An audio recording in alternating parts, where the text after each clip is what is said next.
tous, je suis Katia Lebert. Je vous remercie d'assister aujourd'hui à la soutenance de ma thèse professionnelle qui s'intéresse aux mutations du bénévolat dans les associations françaises de solidarité à l'ère du numérique et plus précisément au passage d'un engagement très ancré vers le terrain, vers ce que j'ai appelé un engagement algorithmique.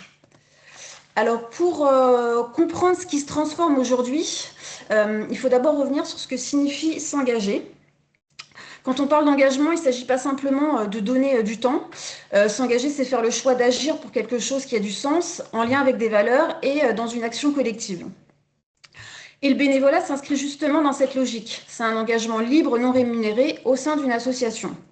Alors dit comme ça paraît simple, mais sur le terrain, c'est beaucoup plus complexe, parce qu'il y a des structures et des parcours qui sont souvent très différents. En France, le bénévolat est vraiment central, parce que sans bénévoles, beaucoup d'associations pourraient tout simplement pas fonctionner. Mais l'engagement, il n'est pas le même partout, qu'il s'agisse d'associations sportives ou de protection animale. Et c'est pour ça que moi, j'ai fait le choix de me concentrer sur un périmètre très précis, à savoir les associations françaises de solidarité engagées dans la lutte contre la précarité, le mal-logement et les inégalités sociales.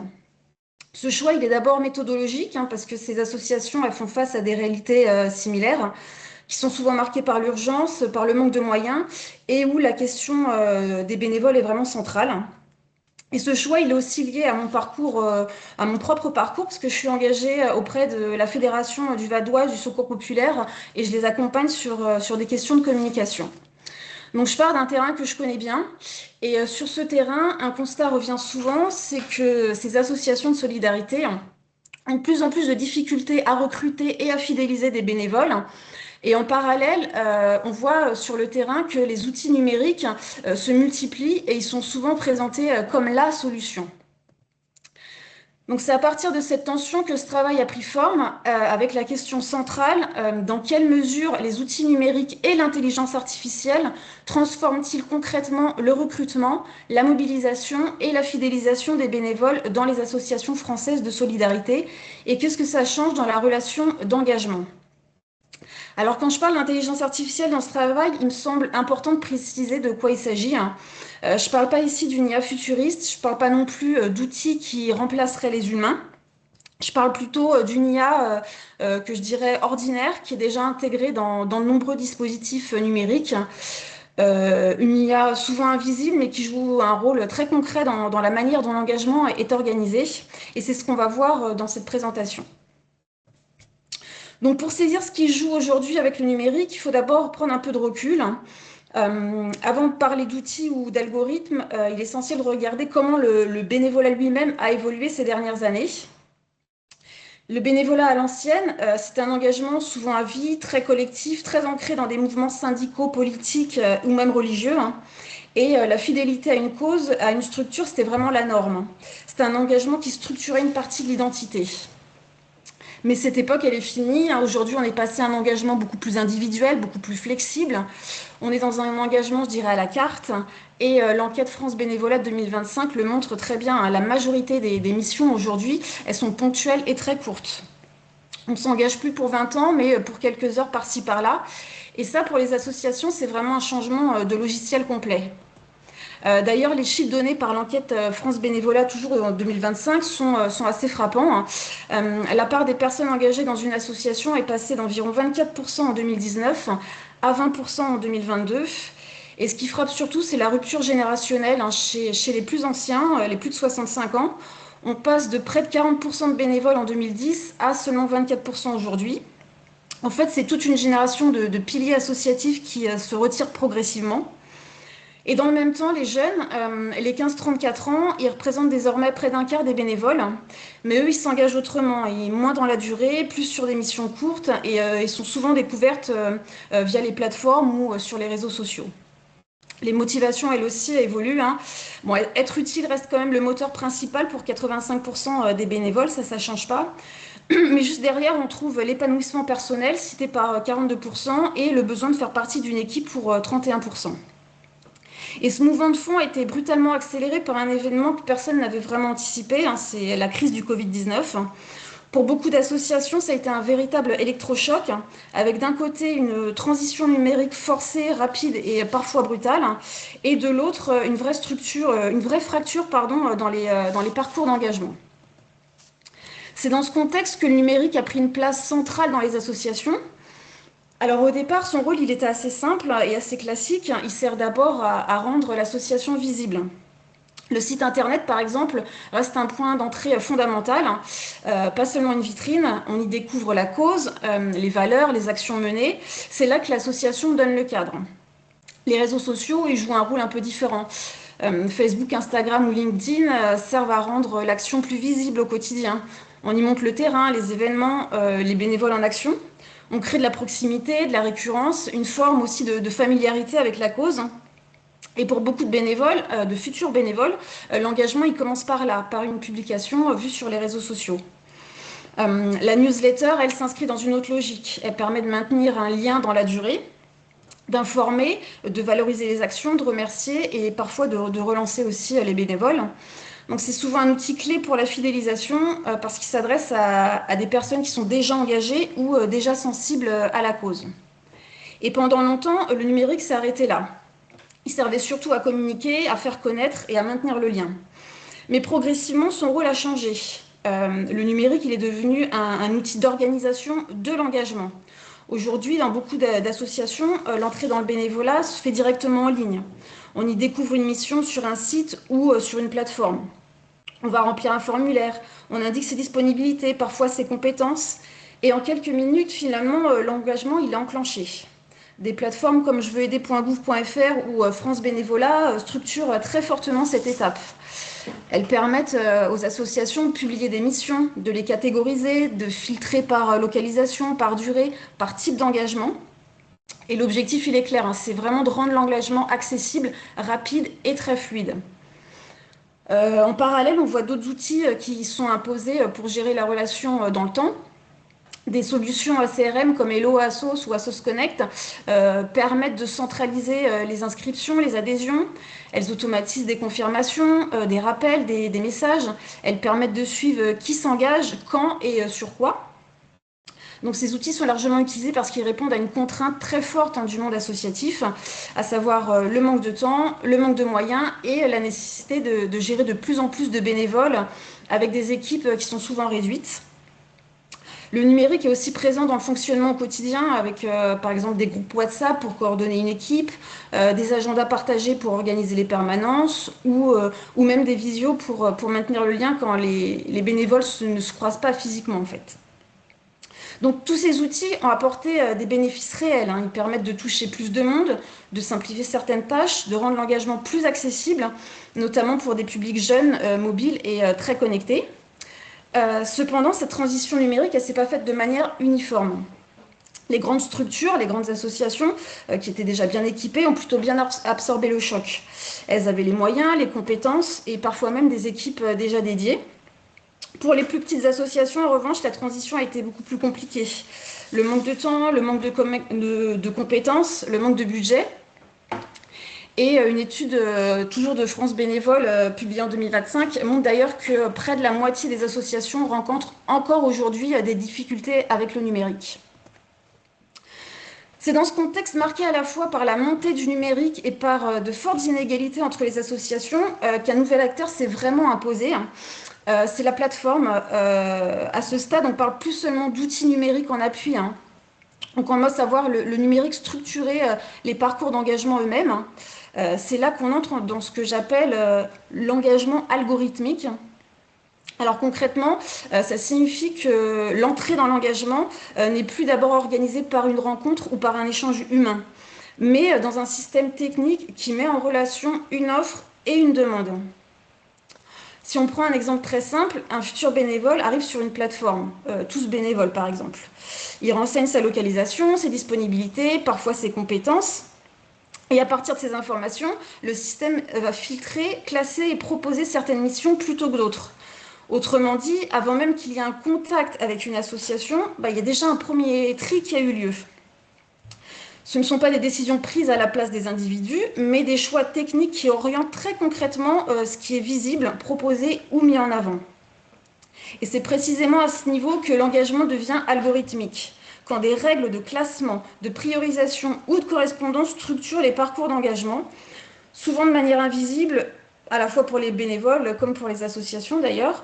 En fait, il ne s'agit pas de dire que les algorithmes décident à la place des individus, mais de montrer qu'ils structurent en amont les conditions dans lesquelles ces choix sont possibles. Ce que montre le terrain, c'est que cette structuration algorithmique de l'engagement ne produit pas un modèle unique. Le numérique ne s'intègre pas de la même manière partout dans l'engagement bénévole. Concrètement, on peut distinguer trois grandes logiques. La première correspond à des associations qui utilisent le numérique comme un support discret, principalement pour organiser et coordonner l'activité, tout en cherchant à préserver la centralité de la relation humaine sur le terrain. C'est notamment le cas d'associations comme le Secours populaire, où les outils numériques facilitent l'organisation, mais où l'entrée dans l'engagement et la fidélisation reposent encore largement sur l'accueil, la rencontre et la présence humaine. La deuxième logique apparaît dans des contextes d'urgence ou d'action ponctuelle, où le numérique, là, il est mobilisé avant tout comme un outil de coordination rapide. On la retrouve lors de collectes alimentaires, par exemple, ou de mobilisations liées à des situations de crise, comme on a pu en connaître pendant la crise du Covid-19. Dans ces situations, l'objectif n'est pas de structurer un engagement dans la durée, mais de permettre une mobilisation efficace dans un contexte contraint. Enfin, une troisième logique concerne des dispositifs où l'engagement repose largement sur des outils de mise en relation automatisés. L'entrée dans l'engagement y est très fluide, parfois quasi immédiate, mais cette fluidité peut aussi fragiliser la relation dans la durée, en réduisant les temps d'échange et finalement de construction du lien. Donc ces différentes logiques montrent que le numérique ne joue pas le même rôle partout et que les algorithmes sont plus ou moins présents selon les parcours d'engagement. Pour illustrer la situation dans laquelle ces dispositifs occupent une place centrale, on peut prendre l'exemple de la plateforme gouvernementale jeveuxaider.gouv.fr. En 2025, elle comptait environ 680 000 bénévoles inscrits pour près de 20 000 missions proposées. Donc le principe repose sur une logique de matching. Le bénévole renseigne ses compétences, sa localisation, ses disponibilités, et la plateforme propose automatiquement des missions correspondantes. L'entrée dans le bénévolat se fait surtout alors via des outils automatisés et moins, encore une fois, par une rencontre humaine au départ. Et il n'y a pas que cette plateforme, il en existe aujourd'hui d'autres. Certaines sont même positionnées sur des créneaux très précis, comme Bénénova pour des missions très très courtes, ou Passerelle et compétences qui met en relation des associations et des bénévoles avec des expertises professionnelles. Donc on le voit, petit à petit, le bénévolat se segmente par profil, par compétences et par temps disponible. Alors on le voit, ces outils professionnalisent le secteur, mais ils posent aussi une question. Parce qu'à force de tout simplifier, de rendre l'engagement aussi fluide qu'un clic, finalement, est-ce qu'on ne risque pas de perdre quelque chose qui est essentiel dans le bénévolat, à savoir ce premier contact humain, cette relation humaine. Le rapport France Bénévolat de 2024 alertait déjà sur un risque d'un engagement trop industrialisé au détriment de la qualité de l'accueil. Parce que quand l'inscription se fait sans échange humain, il devient plus difficile pour le bénévole de comprendre les enjeux et pour l'association de s'assurer que le bénévole trouvera réellement sa place. Donc pour autant, moi, je ne cherche pas du tout à diaboliser ces outils. J'ai bien vu sur le terrain que ces outils sont maintenant indispensables et efficaces. Et c'est précisément là que se situe tout le paradoxe. Car cette efficacité peut aussi créer des tensions. La première, et sans doute la plus importante, c'est celle entre l'efficacité et le sens. Du côté des associations, on l'a dit, le numérique est devenu presque incontournable. Il permet de gagner du temps, de gérer beaucoup de bénévoles et de répondre à l'urgence. Mais il y a un risque, c'est celui de réduire l'engagement bénévole finalement à une suite de tâches à enchaîner. On coche des cases, on fait une mission, puis on passe à la suivante. Or, le bénévolat, par définition, c'est pas seulement une question d'efficacité. C'est aussi un espace de rencontre, d'échange, de collectif. Et à force de vouloir tout optimiser, finalement, on finit par perdre le sens. Et cette tension, elle n'est pas liée au numérique en général. Elle apparaît surtout quand l'engagement est largement organisé par des dispositifs algorithmiques. Donc c'est pour ça qu'il faut nuancer. Cette efficacité, elle est vraiment indispensable dans certains cas, mais elle ne peut pas devenir la règle pour toutes les situations. Une autre tension revient souvent et elle découle de la précédente, c'est celle du rapport humain. Dans les échanges que j'ai pu avoir, les entretiens que j'ai pu avoir, beaucoup de bénévoles parlent de besoin de reconnaissance et d'échange. Mais quand l'entrée dans l'engagement se fait surtout en ligne, ce lien il peut devenir plus fragile. Certains bénévoles peuvent avoir le sentiment d'être facilement remplaçables ou de ne pas savoir vers qui se tourner en cas de question ou de doute. Alors du côté des associations, cette situation, elle n'est pas forcément choisie, hein. Elle est souvent liée à des contraintes comme le manque de temps. Le résultat, en tout cas, c'est que la relation humaine, elle peut passer au second plan sans que ce soit une intention de départ. Enfin, il y a aussi un troisième enjeu qui est plus discret, mais qui est tout aussi important, c'est celui de l'algorithme lui-même. On a tendance à penser qu'un algorithme est neutre. En réalité, il n'est jamais totalement un algorithme de mise en relation, va par exemple favoriser l'émission des grandes organisations. Parce qu'elles sont bien écrites, parce qu'elles ont des mots-clés clairs, des visuels attractifs, et les annonces sont bien structurées. À l'inverse, une petite association de quartier qui cherche simplement quelqu'un disponible et motivé pour donner un coup de main peut devenir invisible. Et un autre biais encore plus pernicieux, c'est qu'un algorithme apprend à partir de ce qui s'est déjà passé. Donc, si il a surtout vu certains profils dans le passé, ce sont ceux-là qu'il aura tendance à mettre en avant. Et à l'inverse, des profils moins présents au départ peuvent devenir moins visibles. Donc, ça crée des inégalités, mais de manière invisible, parce que cachée, je dirais, sous un vernis d'objectivité technologique. Pour autant, la question n'est pas de rejeter l'engagement algorithmique, hein, il est là, mais de se demander comment il peut être orienté. Qui fait quel choix, à quel niveau, et avec quelle marge de manœuvre. L'objectif de cette thèse, c'était pas seulement de décrire ce qui se transformait dans le bénévolat, mais c'était aussi de réfléchir à la manière dont ces transformations pouvaient être pilotées. Autrement dit, comment les associations peuvent reprendre la main sur les évolutions numériques qui aujourd'hui s'imposent souvent à elles. Donc les recommandations proposées ici ne visent pas à dire quel outil utiliser, mais plutôt à poser une stratégie, je dirais, de pilotage pour aider les associations à garder la main sur le numérique. Concrètement, cette stratégie commence par un point très simple, c'est de regarder l'existant. Pour ça, l'idée, c'est de commencer par faire un diagnostic. Alors quand je parle de diagnostic, il ne s'agit pas simplement de faire un inventaire des solutions numériques qui sont déjà en place. Le diagnostic, c'est avant tout un acte réfléchi et stratégique. Il consiste à partir de la réalité du terrain, comment les bénévoles entrent aujourd'hui dans l'association, par quels canaux, à quel moment la relation se crée et à quel moment elle peut se fragiliser. Donc ce diagnostic aide l'association à voir plus clairement les choix qu'elle a faits et parfois même sans s'en rendre compte.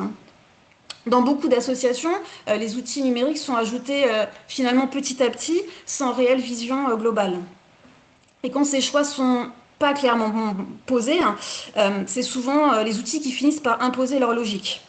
Donc réaliser un diagnostic, ça permet de passer d'une gestion, je dirais, subie du numérique vers une vraie stratégie. Et il permet de savoir quand le numérique aide vraiment et quand la relation humaine doit rester vraiment centrale. Donc cette première étape de diagnostic est une vraie aide à la décision. Elle permet aussi d'éviter un réflexe qui est très courant dans beaucoup d'organisations, qui consiste à empiler des outils sans clarifier les objectifs. Et surtout, elle aide l'association à faire des choix cohérents avec ce qu'elle veut vraiment faire. Une fois le diagnostic effectué, le pilotage du numérique entre dans une deuxième phase. Et là, la question, c'est plus celle des outils, mais celle des choix. Ce que j'ai pu observer sur le terrain, c'est que les associations qui gardent la maîtrise de leur stratégie numérique, ce sont celles qui avancent par priorité et non par accumulation d'outils. Concrètement, ce sont celles qui arrivent à se fixer 2 ou 3 objectifs maximum sur une période donnée, une année par exemple, et ces objectifs ne sont pas définis au hasard, ils portent sur des moments clés du parcours bénévole. Donc ce choix de priorité est fondamental parce qu'il change la manière dont les outils sont utilisés. Ils ne sont plus une fin en soi, mais un moyen au service des objectifs définis. Dans le recrutement et la mobilisation des bénévoles, l'enjeu n'est pas d'être présent sur tous les canaux, mais surtout de comprendre ce que chaque canal va permettre réellement. Alors les plateformes, elles peuvent être très efficaces pour mobiliser très rapidement sur des missions ponctuelles ou très ciblées. Les réseaux sociaux, de leur côté, permettent de travailler la visibilité, la proximité et l'identification à la cause. Par contre, le site de l'association, lui, il reste vraiment un point d'ancrage central, hein. C'est là que l'histoire de l'association est présentée, qu'elle est racontée et que les missions sont mises en contexte. En choisissant clairement le rôle de chaque canal, l'association reprend donc la main sur ses parcours d'engagement.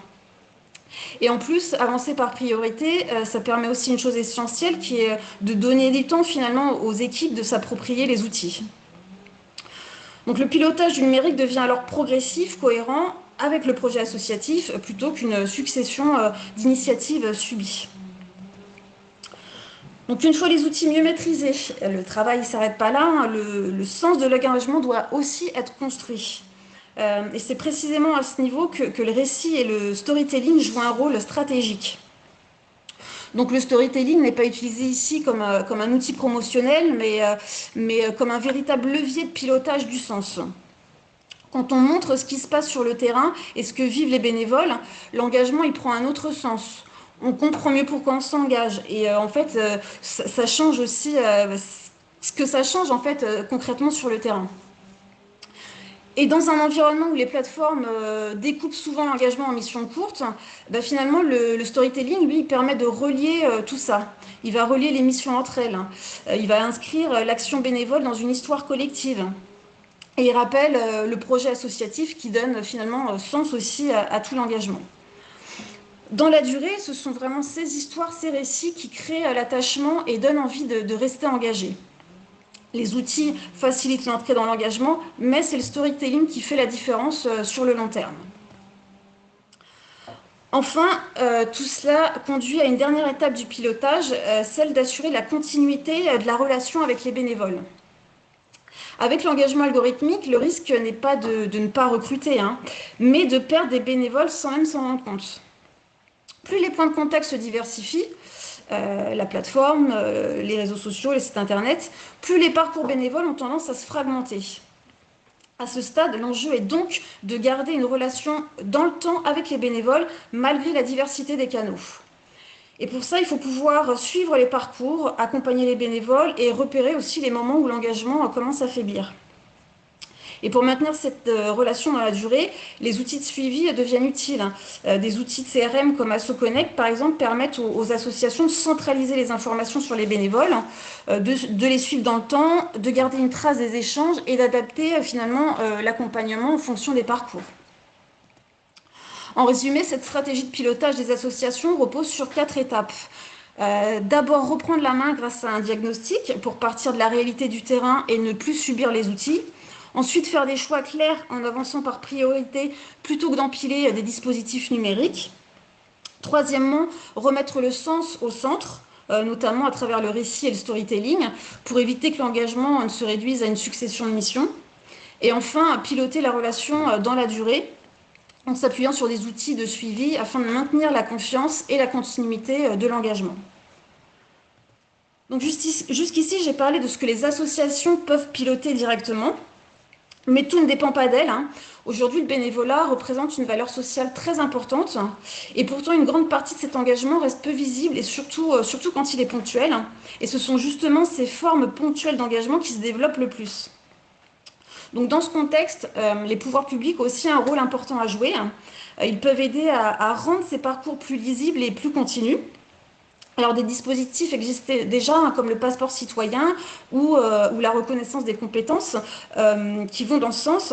Ils permettent de donner de la cohérence à des engagements qui sont souvent dispersés et de mieux les reconnaître et les valoriser.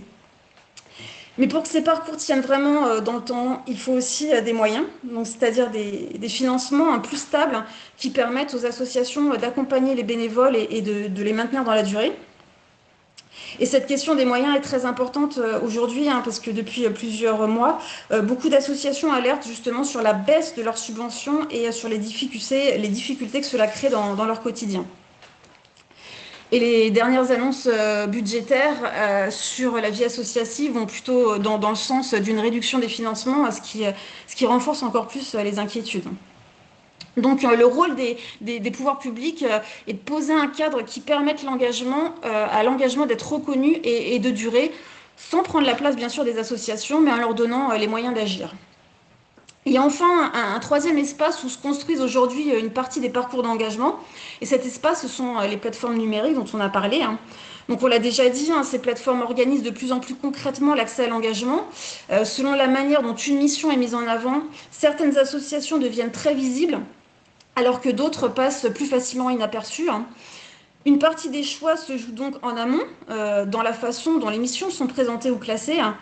Alors pour les associations, les effets ils sont immédiats, hein. Certaines mobilisations fonctionnent très bien, d'autres beaucoup moins, sans que cela soit toujours lié à la qualité des actions proposées. On ne parle donc plus seulement d'outils numériques, mais bien de la manière dont l'engagement est organisé. Et c'est pour ça que ces plateformes ne peuvent pas être conçues sans tenir compte de ce qui se passe sur le terrain. En travaillant avec les associations et les bénévoles, on part des usages réels et on évite que les choix automatisés créent des problèmes ou des effets indésirables. Il s'agit là d'un enjeu de gouvernance très très concret qui dépasse la technique et qui touche à l'organisation même de l'engagement. Encore une fois, l'objectif, c'est pas d'opposer le numérique et l'humain, mais de s'assurer que ces outils restent au service des parcours, des relations et du sens de l'engagement. Donc pour conclure, nous l'avons vu, le bénévolat est en profonde mutation. Les outils numériques transforment les parcours d'engagement de manière discrète mais très structurante. Ma conviction, c'est que toutes les formes d'engagement sont aujourd'hui utiles et nécessaires. Qu'on parle d'un simple clic pour une mission ponctuelle ou d'un engagement dans la durée, chaque mission aujourd'hui est vraiment très précieuse. Le numérique est justement là pour nous aider à gérer cette diversité, mais à lui seul, il peut pas créer le sens ou la motivation. Et c'est ici que se joue le pilotage stratégique que j'ai détaillé. En s'appuyant sur le diagnostic, l'arbitrage, le storytelling et le suivi, l'association reprend la main en fait sur ce qu'elle veut faire. Et à partir de là, elle peut aussi choisir sa trajectoire, hein, soit celle d'un engagement augmenté où le numérique soutient le projet associatif et renforce la qualité du lien humain, soit celle d'un engagement, je dirais, un peu dénaturé, où la logique d'optimisation prend le pas sur le sens et finit par appauvrir la rencontre. Mais au fond, ce qu'il faut retenir, c'est que ce n'est pas seulement un défi technologique. C'est avant tout une question d'éthique et de relations humaines. Et c'est pour ça que je vois le bénévolat comme un écosystème fragile, parce que comme la nature, on ne peut pas juste empiler des outils, hein, il faut préserver un équilibre entre les personnes et les outils.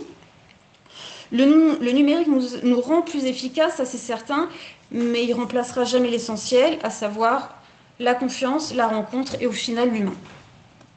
Je vous remercie de votre attention.